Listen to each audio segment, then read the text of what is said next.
Ẹ kú dédé àsìkò yìí o, ìròyìn Yajoyajo ni mo mú wá sétí ìgbọ́-yín láti iléeṣẹ́ jígí alára ìkànnì 24.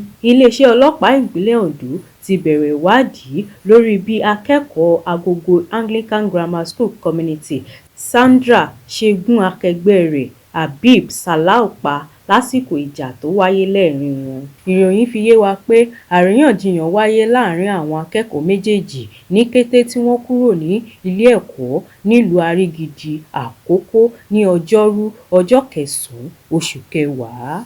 Lásìkò ìjà náà ni Sandra fi ọ̀bẹ tó gbà lọ́wọ́ akẹ́kọ̀ọ́ mìíràn tó wá láti Ajiroke Technical School pa Habib.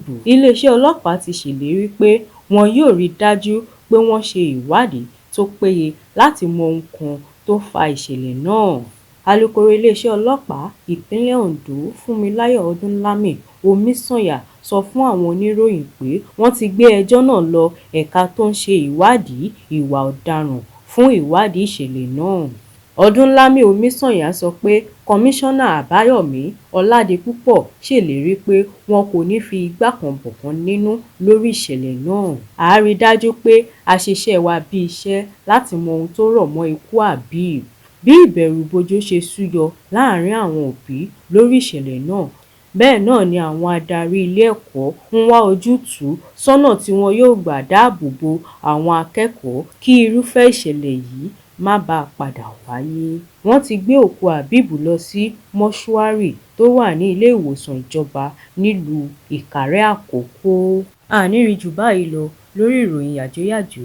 Orúkọ tèmi ni Ọlárewájú Kẹ́misọ́lá láti iléeṣẹ́ jígí alára tó kalẹ̀ sí ìlú Ìbàdàn nípínlẹ̀ Ọ̀yọ́. Ẹ máa bá wa subscribe sórí ìkànnì jígí alára. Ó dàbọ̀.